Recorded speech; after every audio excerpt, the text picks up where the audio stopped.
Bom, estou iniciando aqui a gravação do nosso grupo, né, representado por mim, Vinícius da Rosa Mendes, Eduardo Carvalho, Daniel Almeida e Carlos Eduardo.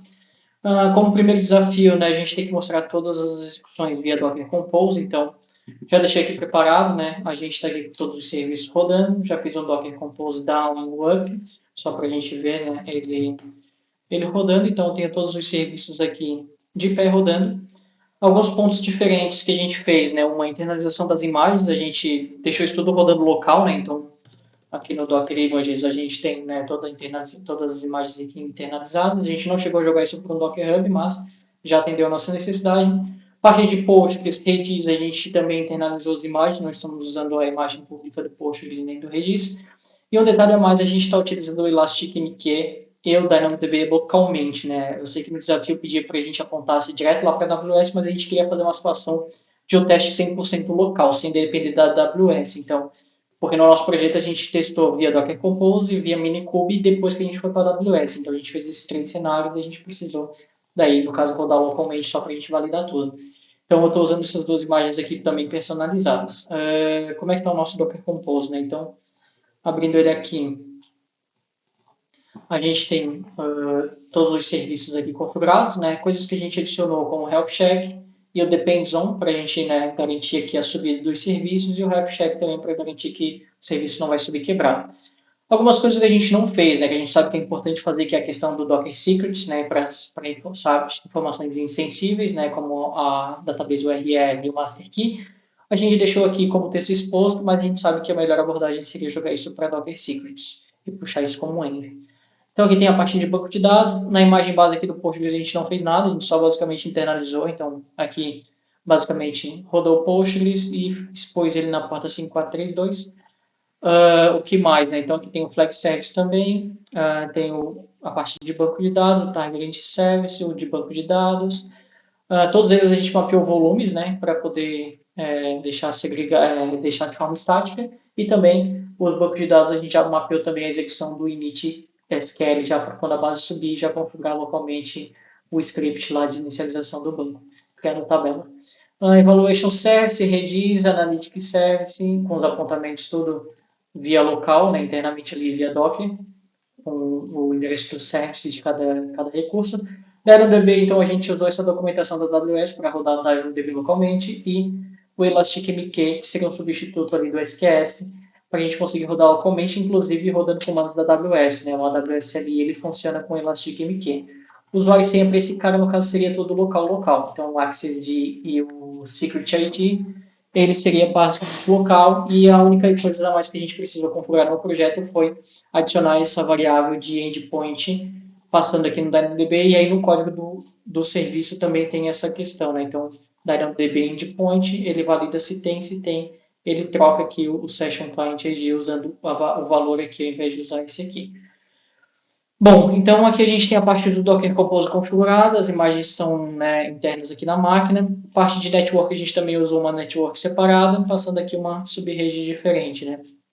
Então, vindo aqui para os testes, aqui no Postman a gente tem, eu já fiz aqui o collection de cada um, né?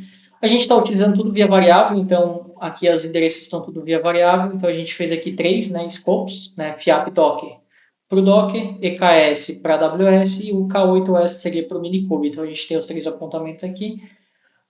Aqui a gente já gerou uma chave, né, mas a gente pode gerar uma nova chave para testar o endereço, né, o localhost aqui, né, tá via host, e os endereços dos services aqui, né, da porta de cada serviço. Então, se a gente vem aqui no Office Service, por exemplo, né, 12700, 8001, faz o teste, tá dando ok. Eu consigo fazer um create aqui, né, a gente pode pegar essa chave nova que foi criada, pode vir aqui no fiap docker, atualizar ela, salvar, e a gente usa essa chave para os outros endpoints, né? Então, aqui basicamente, ó, uma authorization beer eu passo a variável, né? Tudo via variável. Então, passei. Então, a gente pode vir aqui e criar um disable dashboard. O enable eu já criei, né? Então, ó, ele deu, na verdade, esse aqui é o get flags, né? Então, ele não encontrou a flag. Se eu vim aqui no create e criar aqui o disable dashboard, ele cria para mim aqui a flag. Se eu vim nas roles aqui também, ele vai dizer que a role não existe para o disable, né? Que é uma flag nova. Então, regra não encontrada, eu posso vir aqui e criar o disable rules. Ó, novamente, né? Localhost na porta 8003. Então, ele criou. E o evaluation service daí é o que a gente faz o teste ali, né? Então, passando aqui o disable dashboard, fiz a requisição, ó, ele deu como true. Vou mudar aqui o usuário, o user2, me passou como true também. Deixa eu tentar o user1, ó, me passou como false. Olhando nos logs aqui então, Docker PS, vamos para o Evaluation Service, que é o que tem mais movimentações, ó, então ó, cache miss, né, ele não encheu no Redis, e aí depois ele encontrou no Redis, né? Daí ele fica por 30 segundos no Redis o cache, né? E aqui está o evento enviado para a fila. E o Analytics Service é o que consome da fila e manda para o DynamoDB. Docker logs. Então aqui eu também tenho, ó, processado, né? Recebido uma mensagem processando a de evento salvo no DynamoDB. Isso tudo local, né? Só para a gente voltar aqui para confirmar. No Docker Compose é o Analytics Service. O endpoint dele é o service do serviço ali do DynamoDB local, né? Então, mesma coisa para o ElasticMQ. Inclusive aqui o ID daí por padrão na imagem do ElasticMQ é um ID zerado, né? O ID da conta, e a fila seria essa daqui. Então, basicamente, via Docker Compose seria isso, passando um pouquinho correndo aqui, justamente por conta do tempo, né? Mas seria basicamente essa execução local. Iniciando aqui a explicação então da AWS, né? A gente está utilizando aqui o Lab, o próprio Lab ali que vocês disponibilizaram para a gente poder fazer os testes e tudo mais. Aqui então eu vou só dar um review geral em relação a como está configurado o ambiente antes da gente fazer ali os testes no cluster e mostrar as execuções, né? Então a gente basicamente criou uma VPC aqui, VPC Dev 01, né? Na faixa 10. A gente criou algumas subnets aqui, então, como muitos serviços você precisa ter 2 zonas de disponibilidade, né? Então a gente criou aqui algumas subnets, né? DB seria para banco de dados, EKS para o cluster.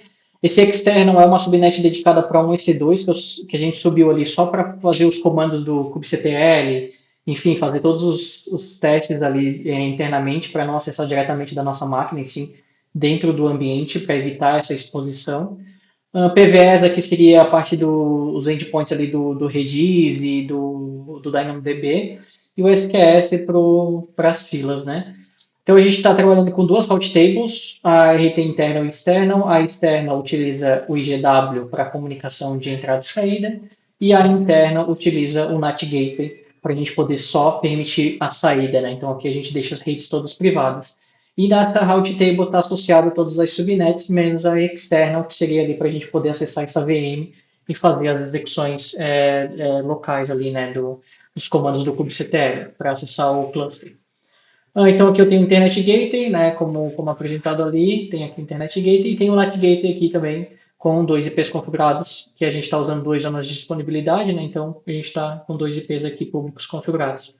Em relação ao Security Group aqui, né, só fazendo uma repassada, a gente está utilizando aqui, esses aqui são os que o cluster criou, né, mas a gente está utilizando aqui o NSG interno e externo também, que seria ali o Security Group interno e externo. Então aqui nesse interno a gente tem basicamente, né, só tráfego permitindo da rede privada, né, e aqui são os security groups aqui esse security group aqui é do externo. Então para o security group também de quem está nesse security group conseguir acessar via 443 e 543, no caso a VM, né, que a gente provisionou, para ela conseguir acessar ali via 443 os endpoints ali do Kubernetes, e 5432 que seria o banco. E o externo daí é onde a gente está, de fato, permitindo acesso do meu IP público aqui, né, para poder acessar lá o recurso, né, via SSH e HTTP e HTTPS. Então, fechou. E aqui mais embaixo a gente tem, tá, não é aqui a parte de load balancer, então, vindo aqui para a tela do EC2, a gente tem aqui das instâncias, né, depois a gente também vai ver ali no EKS, mas a gente tem aqui as duas instâncias do Node Pool, e esse aqui é a máquina que a gente utilizou para poder acessar remotamente lá e ficar acessando localmente o ambiente. Aqui, então, mais embaixo a gente tem o load balancer, que é o Ingress Nginx que a gente configurou, então o load balancer está configurado aqui. A gente não configurou o load balancer do Ingress Nginx Para pegar o IP interno, né, a gente sabe que dá para botar um annotation ali dentro do Ingress que você consegue atribuir IP local no external IP, em vez de botar um IP público. Como a gente não está com muito tempo para entregar esse desafio, então a gente preferiu deixar o modo padrão ali, que ele já atribui um load balancer externo. Né? Então, está aqui ele também configurado. Na parte do RDS, a gente criou as 3 instâncias Postgres, então na conta do Lab não teve nenhum problema para criar as instâncias. Criamos as 3 instâncias aqui, uma para cada, uma para o flag, outra para o target e outra para o, não lembro qual que é o terceiro serviço. Em tags aqui a gente colocou, o target serve, flag e deixa eu ver o primeiro aqui, e o auth serve. Elastic Cache, a gente está utilizando esse tipo Redis OSS Cache, a gente tentou utilizar o Valk Cache e não deu certo, ele não conseguiu se autenticar, então a gente acabou optando por utilizar esse Redis Dev do tipo serverless, porque não tem muito trabalho ali na configuração do cluster de Redis, né? Então a gente está utilizando esse aqui. DynamoDB basicamente é criar a tabela, né? Então a gente criou aqui a tabela via portal, está aqui a table criada, Toggle Master Analytics. SQS, a gente também criou a fila. Basicamente a fila já está configurada aqui, o Toggle Master. Elastic Container Registry, né, o ECR, para internalização das imagens. Então aqui a gente colocou as 5 imagens já internalizadas. Todas elas estão com a TI 1.0. Pensando ali num versionamento de imagem, né, depois quando for utilizar um CI/CD ali para poder versionar a imagem do microserviço. E aqui o cluster está o EKS Dev. No Deeppool aqui estamos com 2 réplicas, que era solicitado, né, em um autoscale com mínimo 1 e o máximo 4. Então está aqui o Nodepool configurado, os nós aqui, né, utilizando essa instância T3 Medium aqui, que permite até 18 pods, no caso, né, dentro da VM. Então, basicamente é isso. Então, o cenário aqui do ambiente está dessa forma. Então, aqui é a VM que a gente provisionou só para poder ter controle no cluster, né, então se eu vim aqui eu consigo ter acesso aos nós, com get pods, a gente já tem acesso a todos os pods aqui. A gente separou por o namespace application, sendo o namespace para as aplicações, né? Namespace ingress, contendo aqui o ingress and Nginx. O QEDA a gente subiu via Helm chart, então está na documentação ali também, a gente subiu o QEDA via Helm chart, então está aqui os pods aqui do QEDA. E o Metrics, ele propriamente já adicionou o Metrics, eu não tive necessidade ali de instalar o pacote de Metrics ali. Ele, quando eu subi aqui o cluster, ele automaticamente instalou os Metrics para nós. Parte aqui de Service, né? Então aqui a gente tem os services, todos eles do tipo cluster IP.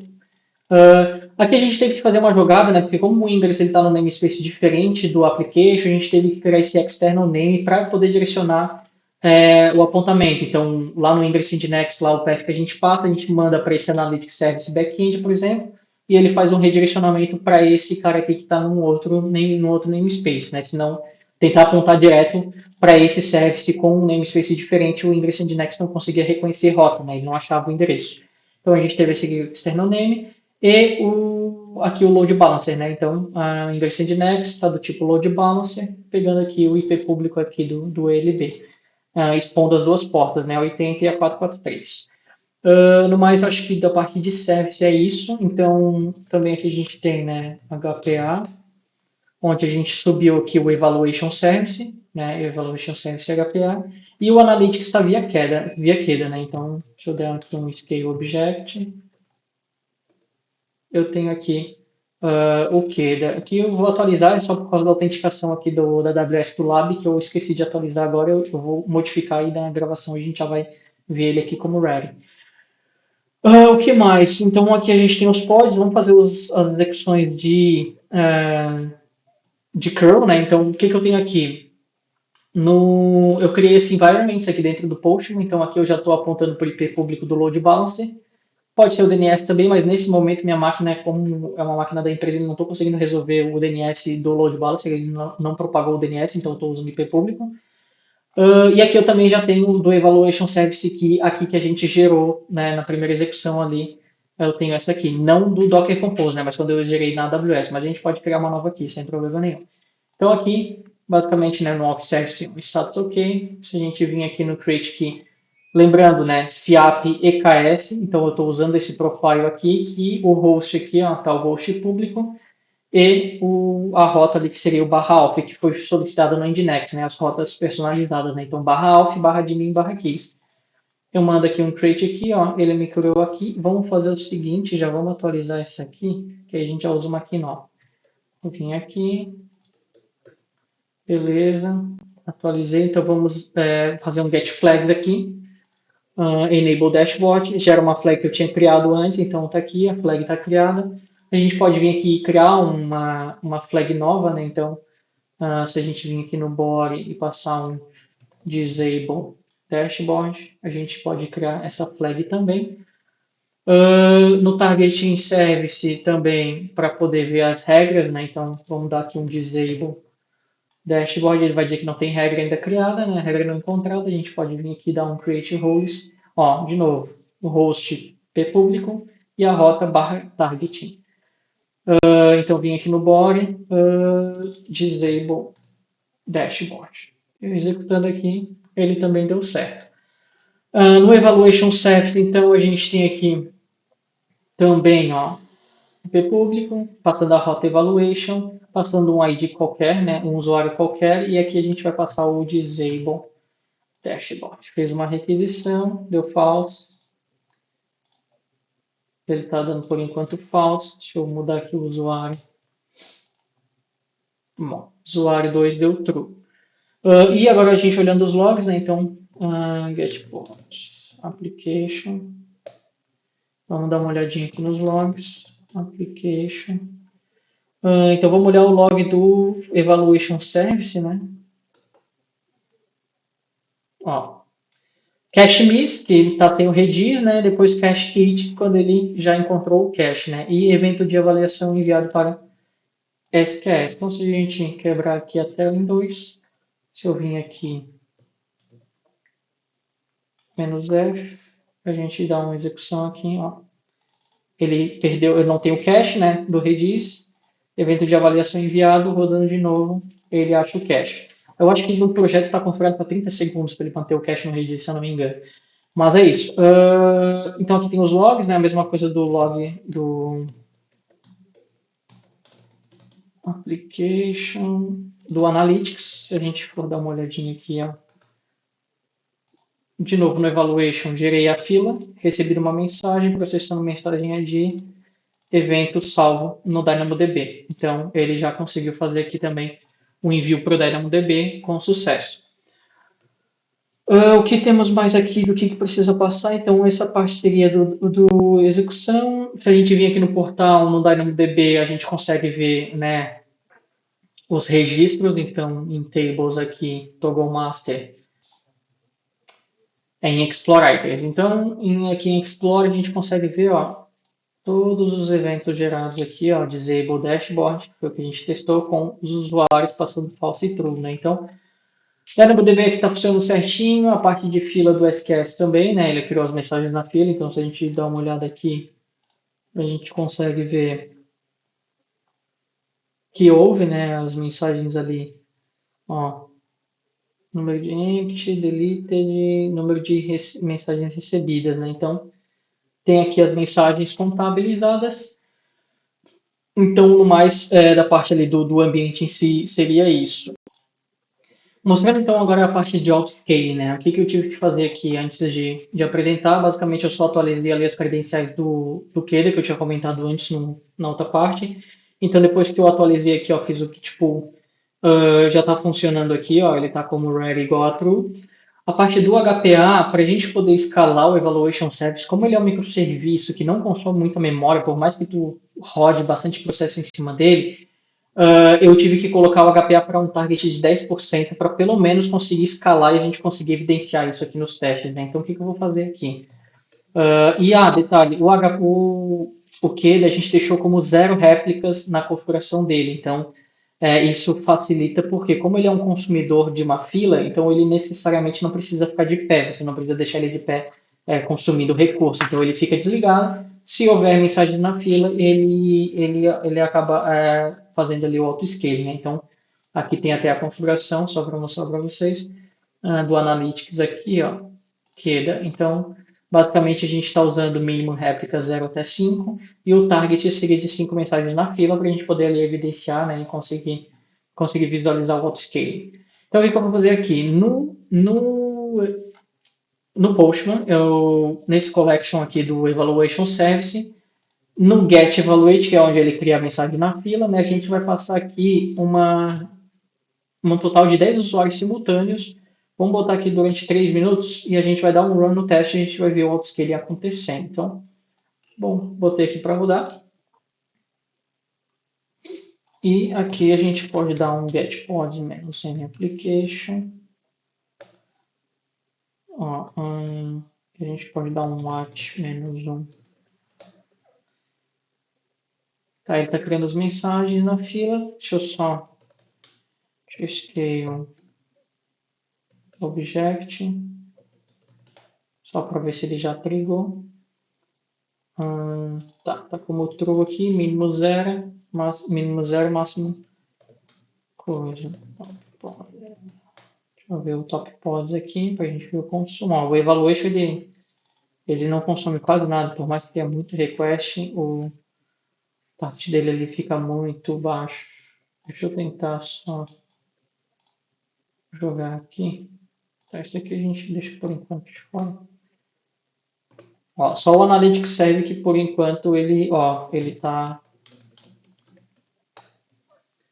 escalando, ó. Running, escalou 1, 2, 3, 4, 5, porque ficou muita mensagem na fila, né? Voltando aqui, então, o que eu fiz, né? Eu alterei aqui o limit request do Evaluation Service e passei para 32 MI no requests e aqui, então, já fiz o git pull aqui, né? Atualizei, fiz um novo deployment aqui. Vamos dar uma olhadinha nos pods.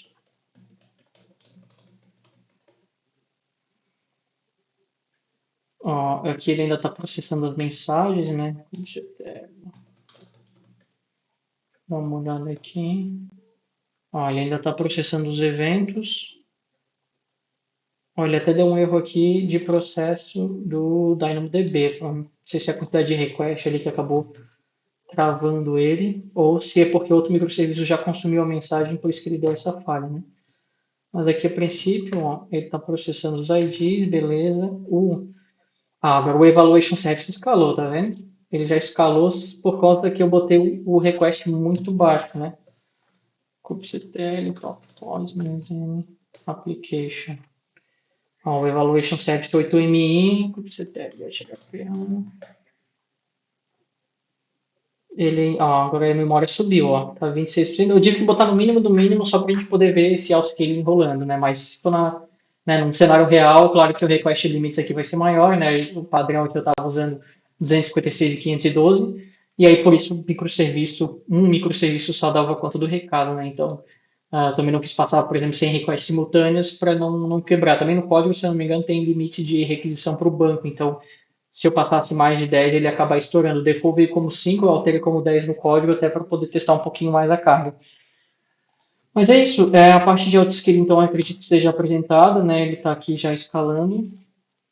Ó, máximo réplicas 5. Aqui o Analytics Serve já voltou para 0 réplicas, né? Então, como ele já processou as mensagens na fila, ó, o Analytics já some e já não fica mais disponível. Então, a parte de autoscale acredito que esteja concluída. Apresentado aqui para vocês, né, como é que ficou a nossa questão ali do autoscale. Por que a gente optou para cada um, né? HPA e o Keder, a gente sabe que tem funcionalidades diferentes, né? O Keder é muito mais específico para a necessidade do recurso, então o HPA a gente utilizou para CPU e memória e o Keder a gente utilizou, né, justamente para fazer autoscaling em cima de demanda, né? Então, nesse caso seria o SQS, ele fica monitorando a fila do SQS, se tem o target atingido, ele escala o microserviço, né? Também tem outras formas de utilizar o Keder, né? Por várias outras coisas. Só seguir ali a documentação. A gente também poderia utilizar o Keda para CPU e memória, mas a gente acabou utilizando ali o HPA só para a gente testar os dois e ver também o funcionamento de cada um.